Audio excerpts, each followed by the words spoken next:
going to say something funny and pithy right now. Go for it. Is that what I'm going to do? That's your job, baby. Funny Do it. Pithy. Or pissy. You could be pissy. I can be pissy?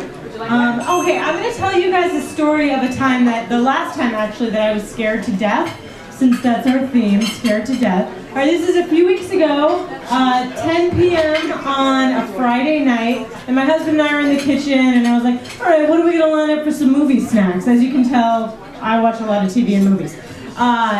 And he looked at me and he was like kind of green and looked kind of like sweaty and green and not as hot as he usually is. Still hot, even though he was sweaty and green because I have a hot husband. But, you know, like he was kind of like, he was like, well, I already ate all the rice pasta in the fridge. And I was like, what? Because what was in the fridge was not rice pasta, it was wheat pasta, and my husband has celiac disease, and if he eats wheat, he's gonna die. Yeah, and usually I mark everything like poison, and if it has wheat in it, I mark it poison so he knows not to eat it, but he hasn't eaten anything with wheat in it in so many years that I'm just getting to be a lazy wife that's taken for granted that, you know, he hasn't been sick in a while. Actually, round of applause, how many people know what celiac disease is? Okay, so yeah, most people, you're so polite. You're like, no, I'll raise my hand, not round of applause, I'll raise my hand. You're a wonderful, polite crowd. Wonderful. So I was like, oh my God, and the minute he said that he ate all the rice pasta, and I was like, oh my God, that was wheat, you're gonna die now!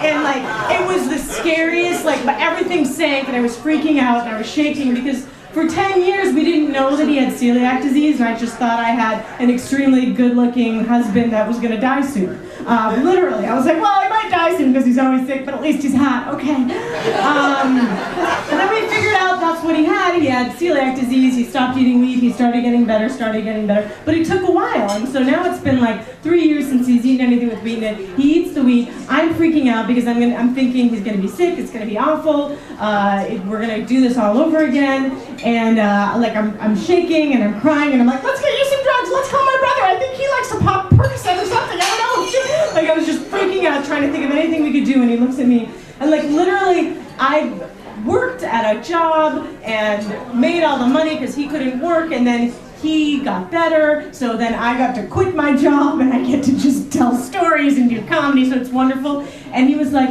as I'm freaking out and I'm thinking all these things and I'm scared and I'm crying, he was like, Maria, are you afraid I'm gonna get sick, or are you afraid you're gonna have to go back to your corporate job? And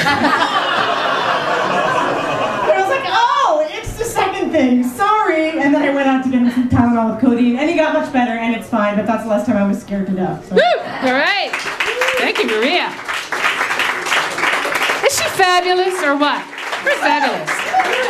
You know, I like to do things that are very risky, and so, you know, you meet somebody online, you friend them on Facebook, and you say, hey, come co-host this thing with me. Literally, I talked to her for the first time last night when I was at CVS picking up like those oatmeal cookies. I was getting those oatmeal cookies at CVS. The oatmeal cookies did it. Simply divine. They brought us together.